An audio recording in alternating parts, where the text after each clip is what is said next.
Good evening, everyone. Welcome back to the channel. This is video number 2 in a series of videos I'm doing about interesting facts about the Pontiac Fiero. So in today's video, we're going to go over both something the Fiero does have, something it doesn't have, and why.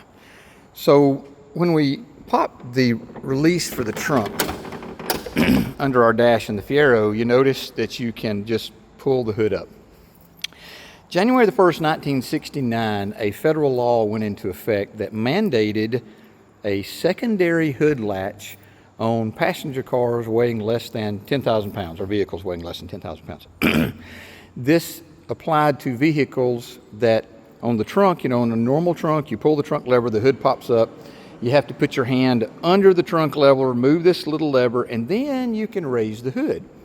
The purpose for the secondary trunk was, in the event the main mechanism failed, that air pressure wouldn't just flip the hood, and I've seen videos of it, it's pretty nasty, just flip the hood up and over the windshield, obscuring the driver's view and, of course, causing a crash.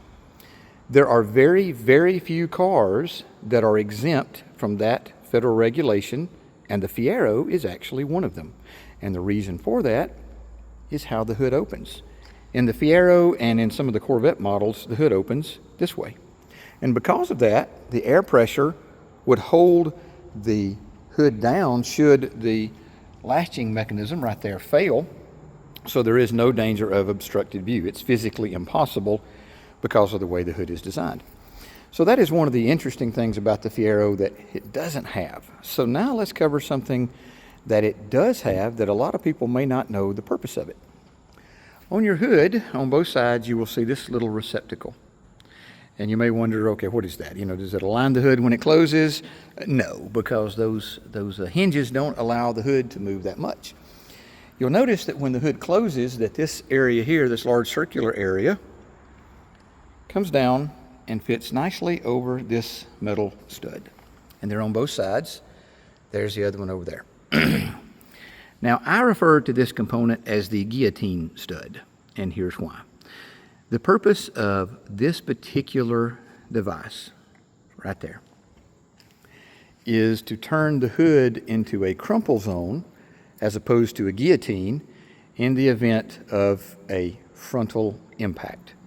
So on a number of cars, and believe it or not, all cars have this. You just have to look for it. And depending on the design of the hood, it's incorporated in the design different ways.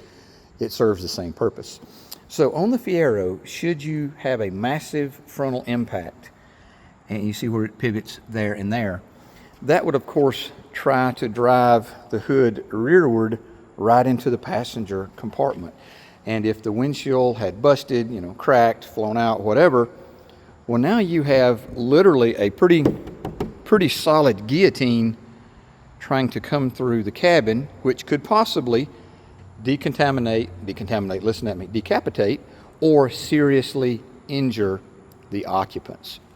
So the purpose of these anchor points, these are attached, like I said, directly to the frame, and it turns the hood into a crumple zone because it locks in right here. There's metal in here. This assembly is metal.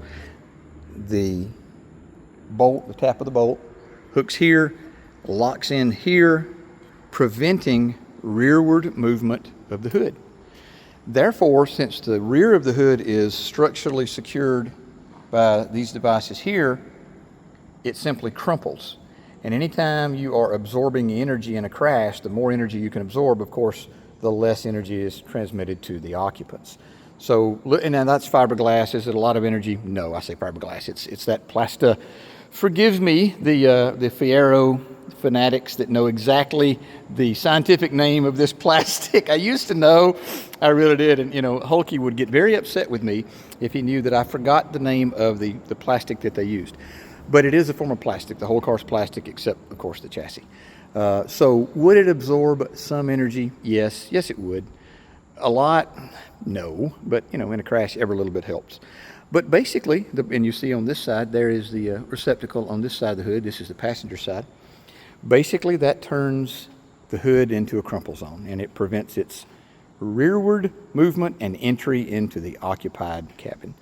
So if you ever wondered what those little studs were for, or what those little notches were for in your hood, now you know. It's actually a safety feature to prevent the occupants from being severely injured or possibly killed during the event of a severe frontal impact.